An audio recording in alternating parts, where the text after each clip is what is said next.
Hello, Vanderbilt. My name is Charles Jacob Sugg III, but you could just call me Bud Sugg. I'm from Franklin, Tennessee, and this is my second semester at Vanderbilt and my second semester in the program Next Steps. I really love it. It's taught me a lot of new skills, and this is budcast, one of my new skills. Welcome to budcast episode 2. I am joined here by Eric Single, editor-in-chief for the Hustler and Student Media. Hello, Eric. What's going on, Bud? How you doing? I'm doing well as well. Tell us a little bit about yourself. I'm really busy around here in Strat Student Center. I do a bunch of stuff with Vanderbilt Student Media. I've written for the Hustler for 4 years, mostly in the sports section, my first 3 years, and now I'm editor-in-chief, like you said. So I do stuff with all around campus with our life section, our news section, and still doing a bunch of stuff with sports and all that. And I also have a TV show over at VTV called VU Sports Wired that comes on once a week for about 30 minutes, and a radio program that happens once a week over at WRVU, also in Surratt, called Two Live Views, which is also a bunch of sports talk stuff. So I'm all about sports and student media at Vanderbilt. That's been the big time taker of my last couple of years. Well, I could definitely tell you've been pretty busy and you've accomplished a lot in 4 years. What are you majoring in? I'm an economics and history major.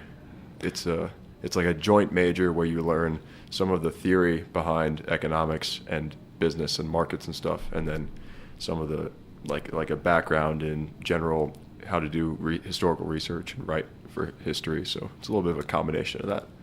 Well, economics is important because our economics is our economy system is not the same like it once was. Exactly. What made you choose this major? I liked journalism's always kind of been my thing, and so I like the combination of kind of like the fact-finding stuff that you get from the history stuff and trying to distill a bunch of information down to one story that makes sense to maybe that somebody that wasn't there. And I was also interested in learning a little bit more about business, because that's kind of what my dad has always done. He's been in the corporate world for a long time, so kind of learning about the kind of stuff that he did, and actually it's been able to get me some exposure to how the rest of the world works too. I'm actually taking a class right now called Sports Economics, so you get to learn about how players' salaries work and how teams compete for fans, and what teams value winning at different levels as other teams. So it's been a really cool kind of extension out into the sports world of some economic stuff that I've always wanted to learn. I bet it requires a lot of research. Yeah, absolutely.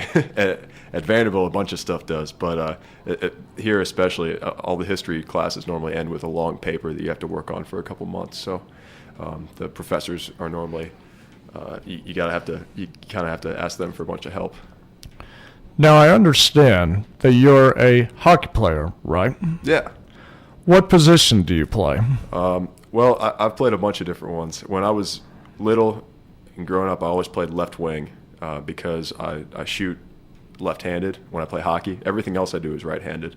But for some reason, when I play hockey, I use a stick that's curved for left-handed shots.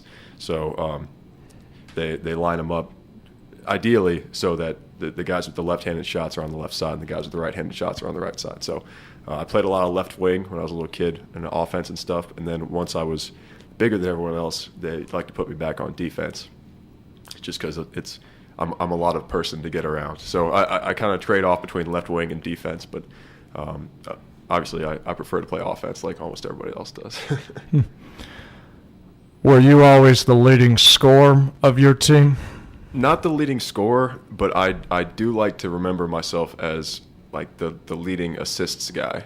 I always took a lot of pride in my passing, and like because I was such a big hockey fan before I started playing, I felt like I knew the game well enough that I could like see the ice before, and the play it was like playing out before me before it actually happened. So I always took as much pride out of like great passes that set up goals as actual shots. So I was never fast enough to score as many goals as like the best kids on the team, but I was a really good passer, so I could get them the puck. So you would consider yourself a team player? Exactly, yeah. That's a good way to say it. Is this a travel team or is this a school team? Yeah, so this year I started playing for Vanderbilt's club ice hockey team, and I play for the non-travel version. There's a travel team that's totally full of kids that either played in high school or have played for a long time or transferred from another college, and they travel all across the Southeast and play a bunch of teams from the SEC and from like other big schools around the Southeast with hockey clubs, but not like Division I hockey clubs. And the club has grown so much in the past couple years that they didn't have enough room on that big team to take every kid that was interested in playing hockey. So they expanded it, and now they have a team at the local men's league that just plays like once a week. It's pretty relaxed. We play with a bunch of like old guys and adults and stuff like that. And so, but it's an opportunity for everybody at Vanderbilt who wants to play hockey to play hockey. So that's how I kind of got back into it. So I play on that team, which is called Commodores, which is different from Vandy Black, which is the official name of the travel club team. So that's what I've been playing on this semester. How many games do y'all play? It's I think the season is up around 20 games. We're about 3/4 of the way done now, and it ends up sometime in the middle of March, I believe. But I've only been there for 3 or 4 and a couple practices and things like that. But generally it's around once a week, and they play them really late at night because, like I said, there's a bunch of old guys there and obviously a bunch of Vandy kids. So the only time that everybody's definitely always free is like at 10 o'clock at night or 9 o'clock at night. So it's kind of a fun atmosphere. Have you ever suffered any major injuries or anything like that? From hockey, the worst injury I ever got was just getting. I mean, it often doesn't look as bad, but when you on your forearm, right up around your wrist, there's not very much padding normally, and so a couple times I got hit with pucks and sticks that like weren't moving very fast, but like they're hard enough that and in an area that doesn't have a lot of muscle or fat around it, it'll really like get you right on the bone. So I remember having to play a couple of games after getting hit like that pretty badly. But look, I think I'm fortunate to be big enough that I've never been kind of laid out with a huge check or anything like that. But the puck will go all over the place, and that can certainly hurt a lot. Must be a tough guy then. Yeah. That's the big thing about hockey players. No matter how much you get hurt, it's kind of an unwritten rule that you're not allowed to complain about it unless it's really bad. But still, you have to do what you can to toughen up and kind of play through it as much as you can. It's kind of the code. That's a good motto to have. Exactly. Now, you mentioned earlier that you're a radio host. How long have you done this? I've been the host of the show for about 3 years. But in that first year, when I was a sophomore at Vanderbilt, I was half trainee, half host. I was continuing a show that was started by a couple guys that used to work for The Hustler that were older than me, that have graduated now, and their format was for an hour. They would sit around and just kind of talk about whatever sports topics of the day that they felt were what people wanted to hear. So they'd talk a lot about Vanderbilt sports. Excuse me. They would talk about the NFL and just kind of hop around the sports world. And so I jumped on with them at first, just kind of listening in and learning how to work the board and all the different procedural stuff you have to do. And so but for the past 2.5 years, I've been the guy at the board and kind of scheduling what we're going to talk about on the show. And when we do have a caller, which is relatively rare, but when we do, I like to, I'm the guy that kind of fields the call and tries to put them on air or whatnot, and kind of takes the pulse and kind of advertises the show. So I've been fully running it for like 2.5 years now. That's excellent. How has being an athlete the way you do journalism? It's definitely an interesting like switch, I guess. I think it's important to have. Well, obviously you need a foundation of this is what the rules are. This is how the game works and everything. In order to talk with the athletes at Vanderbilt and the athletes everywhere with like a sense of knowledge about the topic, but at the same time, it does help to be in a position where you are asking them a question and you can put them in a position where they can share their expertise with you. So I've always tried to take little pieces of the experience I had playing all those different sports when I was a little kid into the press box with me. But you can't let it totally dominate, because then somebody will make a mistake and you'll be like, in your head, the athlete that's still there will be like, oh, I could have made that play still. When in reality, the level is on the level of skill is way higher than you could have imagined. So you do have to kind of defer at some point, but it's obviously important to have a good knowledge of everything. Mm-hmm. What do you find most rewarding about being an athlete and as a radio host? Well, sports is kind of what I like a lot of people. Sports is kind of the way that I've always like relaxed, and it's how I like vent my emotions, and I care a lot about it, and it's a big part of my life, and it has been for a really long time, and it means a lot of different things to me. So, when I went into all the student media things at Vanderbilt, all the different commitments that I have here, that was kind of an opportunity to stay around the game and be able to convey the emotions of sport that I think are important to other people that think they're important, and being able to write clearly and effectively about that kind of stuff is something that I really value. And then whenever I can, every athlete, and really everybody, but athletes especially, really just kind of foster that competitive spirit, and I think it's healthy to have a competitive spirit in just the way you go about your life. And so it was nice to play a bunch of sports in high school and all that stuff, and then to stop for a couple of years, and then as soon as you get back on the ice or on the field or wherever you go, and you kind of like get the competitive juices flowing again, it kind of releases some adrenaline and really gets your blood going again, which I kind of missed that feeling. And so that's something that I think is really valuable to have, that kind of sense of urgency when you go about your life. Between being a journalist, a radio host, and an athlete, which one do you personally enjoy the most, and why?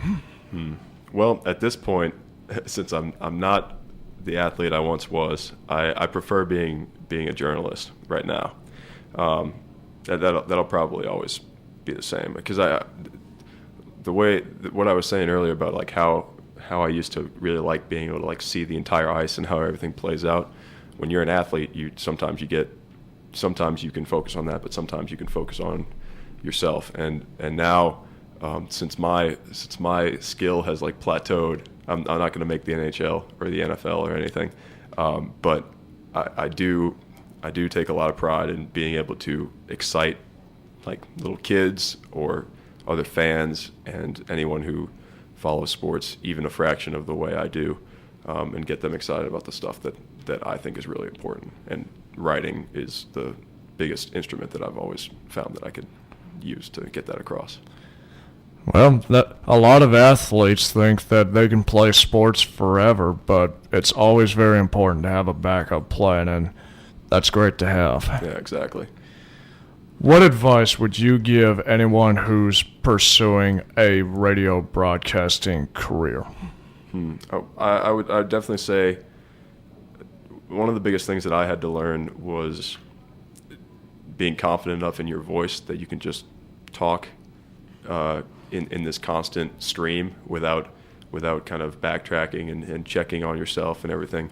Because radio, it's important to realize that your listeners aren't looking at your body, so there's all the different things that you help fill in the gaps in between your words aren't there anymore. So it's you don't have to talk a mile a minute like some of the guys on the radio do necessarily. But I before I started helping out with the radio show, I didn't have the mindset where I could talk for an hour. I mean, our show's an hour long, so I basically talk about sports. Sometimes it's rambling, but sometimes it makes sense, for an hour straight without stopping. So that's one of the things I kind of had to teach myself, and that's what I would advise anybody to do, to kind of be confident enough in what you're saying and be organized enough in your thoughts that you can go out on a little mini rant or talk intelligently on a topic that you care about, and that's helpful outside of radio too, because people enjoy having a solid communication and being able to hold an interesting conversation that doesn't have these pauses and stuff. Even though sometimes the pauses are good, but for radio you need something to fill the space. How do you envision yourself 5 to 10 years from now? Well, I would like to be covering a team, or at least writing about sports for some sort of large organization. I'm obsessed with Grantland, the website that's kind of a branch off of ESPN.com. That's a kind of combination of sports and culture.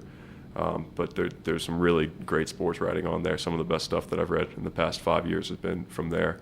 And so that would be, I guess that's a little bit too specific of a destination, but really any platform that I can get to use my writing and be able to cover sports and learn more about the games that I've always loved, and kind of get my voice and the way I feel about sports out to a bunch of people.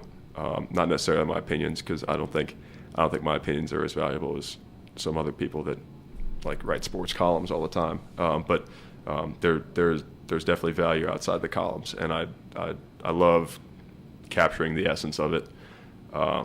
And I would like to do that for like some sort of organization, whether it's like a TV network or some sort of internet blog or website that kind of gets that out there. Do you have any other questions for me? Yeah. What did you think of the Super Bowl? I thought it was awesome. Yeah.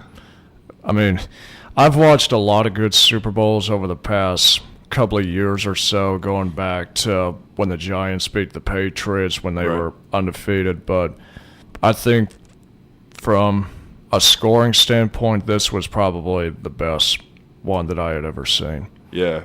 Well, and especially the drama was really at this high level after the lights went out and everything, and then I kind of started the comeback. The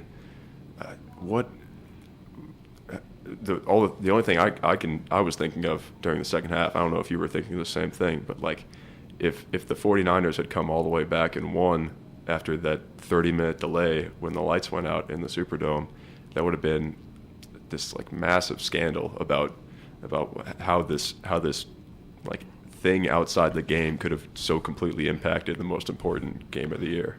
Well, I'm sure that the Ravens would be really upset if that did end up being the case. Yeah, so absolutely. Well, it was a pleasure interviewing you, and good luck in your future, Eric. Thanks a lot, Bud. I appreciate you having me on. Excellent. This is Bud Sugg. Thank you for listening. Tune in next week for a new version of budcast. Thank you.